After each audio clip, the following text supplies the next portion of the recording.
In this installment, we will look at the fall community meeting that was held on Saturday, September 19th, 2020, as well as the latest board meeting that was held on Saturday, September 26th, 2020. Now, we have a lot to unpack today, so I'd like to start with the fall community meeting.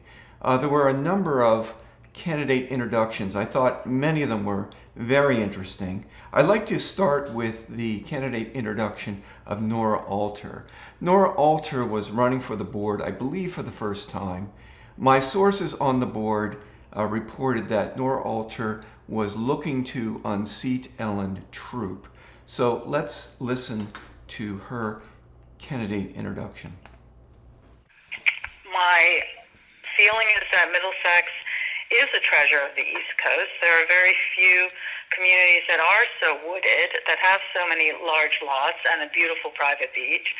And I think it's important to retain that unique quality while also addressing current needs and issues. And I feel like I'm particularly tuned to the fact, having an elderly mother, having been here for a while, that Middlesex is comprised of many different constituencies who have very different concerns. Many people now are on fixed incomes. There are new homeowners who perhaps have a little bit more financial flexibility. And I think it's really important that we need to mediate and negotiate a lot of sensitive issues that have come up, issues such as a rental tax. Firstly, I'd like to say that my intelligence on Nora Alter was bang on. She is both a proponent of the rental tax, and it's clear she's looking to unseat Ellen Troop, who is the only incumbent candidate running who was against the rental tax. The other thing I'd like to point out is that municipalities that have the jurisdictional authority to tax do not negotiate what rate to tax vacation rental properties and commercial business owners in their jurisdiction. That's not the way it's done. They don't sit down and throw numbers out in the air. What they do is they look at what they want to fund that benefit vacation rental property owners as well as commercial businesses in that jurisdiction. And they arrive at a budget to fund those services. For example, Fenwick Island has a staff visitor center. Well, a staff visitor center is a benefit to vacation rental property owners as well as commercial businesses. So the tax, which I believe in Fenwick Island is 7%, goes towards the monies to fund a staff visitor center. The tax does not just lower people's property taxes, as many people who are proponents of the 8% rental tax in Middlesex Beach would like you to believe. It's not going to lower anyone's assessment. Next up, Nancy Glasgow gave her candidate introduction before the teleconference call. Glasgow's speech closely followed her candidate biography, which was distributed to the community weeks before the election. Let's go ahead and play Glasgow clip 1. I would like to clarify my position on an issue that is getting a lot of attention lately, and that is a rental fee. First and foremost, I'd like to say that Marty Schechter, Steve Larson, and myself do not have the authority to implement any sort of tax or fee to community members. This would require a covenant change that would be voted on by the community. I do, however, feel it's my duty as a board member to give the community the opportunity to discuss and vote on this issue. Firstly, you'll notice that the proponents of the 8% rental tax has put forward to the community and in the form of a petition in 2018 are now referring to the tax as a fee. Softens it a little bit. Well, a percentage fee based on rental income is a tax. Municipalities have the jurisdictional authority to tax. Incorporated homeowners associations do not. The other interesting thing here is that she believes it's her duty as a board member to bring the rental tax issue up for discussion and then vote. That presupposes that the community will want to vote. The community might shout it down. But if it were to go to a vote, immediately it becomes actionable. Any one of 48 vacation rental property owners could engage the association in litigation, expensive litigation. Let's listen to Glasgow clip number 2. Rental fees and rental licensing fees have been around for quite some time and are effective in many of our neighboring communities. Firstly, there's no legal definition of a community or a neighboring community. There are legal definitions for incorporated homeowners associations, unincorporated homeowners associations. There are legal definitions for municipalities. There are statutes on the books that govern homeowners associations. What's clear is Glasgow refuses to accept advice of counsel, Mary Schreider Fox. Mary Schreider Fox wrote the board multiple letters advising the board that a rental tax was a non-starter and any rental fee would require a cost justification. What South Bethany does or what Fenwick Island does is not a justification to charge a vacation rental property owner 8%.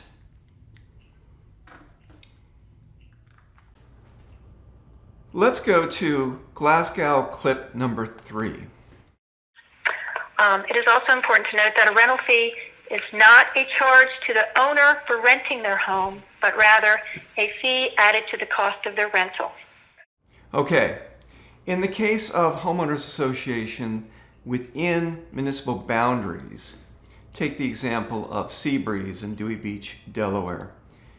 It is the municipality that has the jurisdictional authority to compel the rental service to charge, in this case, a 3% tax. VRBO then collects the tax and distributes it, remits it to the municipality, Dewey Beach. Seabreeze never sees the money. In the case of a homeowners association outside of municipal boundaries, as is the case of Middlesex Beach, this scheme presupposes that all 48 vacation rental property owners are going to voluntarily add a fee, in this case a percentage fee on rental income, to their listing, and they're going to collect that money and remit it to the homeowners association. There's some problems here. Privacy. The owners of vacation rental properties are not compelled to volunteer their rates or their rental income. So this is a non-starter. It's unenforceable. It's just not going to happen. Let's go to Glasgow clip 4. I do not believe this would negatively impact Middlesex's rental market because, as we all know, our beach's location and privacy speak for themselves. Anyone who offers their property for rent knows the concept of fair market value.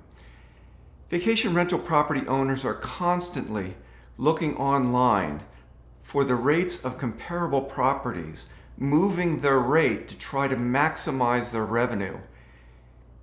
If you're going to introduce an 8% rental tax, these owners are going to have to lower their base rate by 8% in order to fit that tax in.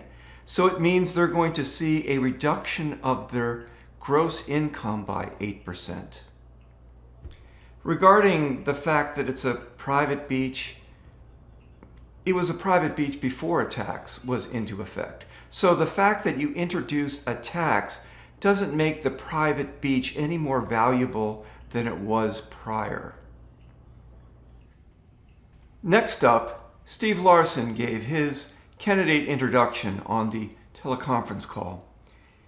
In his 4-minute speech, which he tended to repeat himself and ramble on a bit, Larson called me out as being a purveyor of inaccurate information.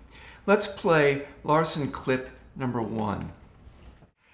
I think there have been communications and emails that have gone out about this rental fee issue, and unfortunately, I think not all of it has been accurate. This is what's frustrating with Larson, is he calls me out as giving out misinformation, but he doesn't qualify what misinformation I gave out.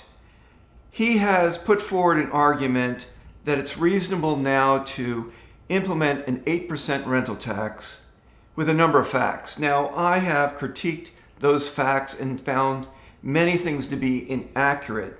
So it's now incumbent on him to state what he accepts as true and what he accepts as false. And then we can argue about what we disagree with. Let's listen to Larson clip 2. I think it's incumbent on the board to present to the community options for addressing how we finance our community, particularly in reference to the way many other communities, both in Delaware and frankly nationally, do that. And ultimately, the community decides they want to do something or they don't through a vote. Firstly, we as a homeowners association have operated the same way for 60 years. We get our revenue from our members. We get our revenue through property ownership. What's wrong with that? We set a budget. We divide the budget by 240 residential properties. That's the assessment. Suddenly, something's wrong with that formula. Oh, but there's these other homeowners associations that are getting revenue from tenants. What are we talking about? We're talking about 3 homeowners associations, not within municipal boundaries, that charge what are called resort fees. Well, let's go through them. Salt Meadows down in Fenwick Island charges $150 for access to a swimming pool. The pool's closed. The pool's closed this season due to COVID. They're not charging that fee. You go up to Cotton Patch. Cotton Patch charges $50 for resort fee to tenants. That money barely covers the cost of printing the laminated card. Then you have Ocean Breezes. They charge $200 resort fee for access to a swimming pool, tennis courts, and a pier. We don't have any of that. So what are we talking about resort fees? We have no amenities to charge for any of that. In any event, resort fees are charged to both owners and tenants. Let's listen to Larson clip number 3. Hopefully that can be done in a way that is not contentious. It doesn't have to be, but it seems that some people want to turn it into that. Some people want to turn the concept of an 8% rental tax into a contentious issue. Some people. Back up a second. 3 years ago, Marty Schechter, Nancy Glasgow, and I presume Steve Larson authored a petition to advance an 8% rental tax, to thrust it against one set of neighbors to the benefit of another set of neighbors, with no cost justification, with no legal merit. They are sowing the seeds of division in the community. But yet, because there's resistance, because someone unraveled the scheme, someone pointed out, a number of people pointed out that the facts are just obtuse, there's no legal merit, and it's going to draw litigation. It's going to draw us like a magnet into Chancery Court because of those people. They're the problem. The problem is the people that are resisting this, they're selfish. It boggles the mind. Next up, Marty Schechter gave his candidate introduction before the teleconference call on Saturday, September 19, 2020. In his speech, Schechter starts out by reciting his participation at his daughter's wedding. Let's roll clip Schechter 1. It was a small gathering of friends and family. All the women were beautiful, all the men were strong, and all the children were above average. Thank you, Gareth and Felix. When she was 1, we bought our house on Bayberry Road. The thousands of moments of joy and happiness we have experienced with her and our friends, our family, and our friends is the perspective I bring to this community. A feeling of debt and appreciation and a desire to contribute and give back. Now that's a very strong start to a speech. Schechter introduces or injects virtue signaling, but for the most part, Schechter is trying to persuade you that he is a thoughtful and compassionate individual who is channeling the love and affection from his friends and family onto the community, in essence, to give back. But his speech takes a dark turn as he talks about his opponent. Let's listen to clip Schechter, clip 2. Unfortunately, not everyone feels this way. There is one who is using his social media skills to defame, malign, and insult members of the board and other members of the community who may disagree with his views. He misrepresented and misinformed the community about issues and people. His selfishness is obvious. The only thing he cares about is how much money he can take out of this community. He is a divisive force who disrespects the entire concept of community. I felt remiss as a member of the community in not making this comment. So Schechter has moved on to his opponent and positioned his opponent as malevolent, cruel, and evil. In fact, he is the most malevolent, evil, and cruel person to ever have walked the face of the earth. If you thought President Trump was malevolent, evil, and cruel, this guy's far worse. And basically, he's telling you, look, you have no choice. You have to vote for me. If you vote for him and his allies, we're going to bring in the browncoats and the Reichstag is going to burn down. And we can't let that happen. So then Schechter proceeds to talk about his solution to the browncoats. Here's Schechter talking about his allies and bringing other volunteers on the board. Let's roll Schechter clip number 3. I am running for the board again because I have unfinished work. I believe in sensitive leadership, sensitive to the needs of our seniors, of our children, of our visitors, sensitive to our economic needs, sensitive to those in the community who wish to give back, volunteers. There is a wealth of intelligence, experience, and desire here. There are those who wish to contribute. We must foster and utilize this valuable asset, not discourage it. I believe the board should be positive ambassadors of Middlesex, within and outside our community. There are some things we cannot change, but creating an environment where cooperation, respect, honesty, and integrity should abound should be our goal. Thank you for listening. So basically, Schechter has come back to injecting virtue signaling, and also he injects some platitudes. But really, his message is, you can be safe with him. He's got an arsenal of allies willing to serve, willing to help out, to move his agenda along and instill and install wealth redistribution. Now, after that speech, we saw 23 unique visitors watch the MXB Wire broadcast 2020 Voter Compass Marty Schechter. 23 people watched that full video. And of those 23 individuals, 8 downloaded a fresh, revised proxy ballot.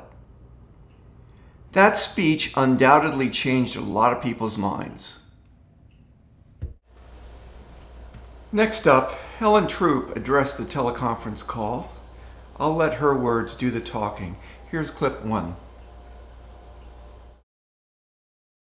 What the conversations of the proponents of this rental tax keep forgetting is the very first and initial part, is that there's no cost justification to the rental tax within our community based upon the community setup, management, lack of involvement with any type of rentals, the owner's property rights, and how assessments are actually charged. They're charged by the lot. Brilliant. In 2018, her speech didn't resonate with me, but this one is particularly spot on. I want to play clip number 2. It really pains me to see the rental tax issue continuing to brew when at the outset the initial problem answers the question, but some refuse to deal with it. So then we're going to be possibly spending time and money of the board, who is volunteers, trying to address this issue that has already been addressed, already been advised by our council,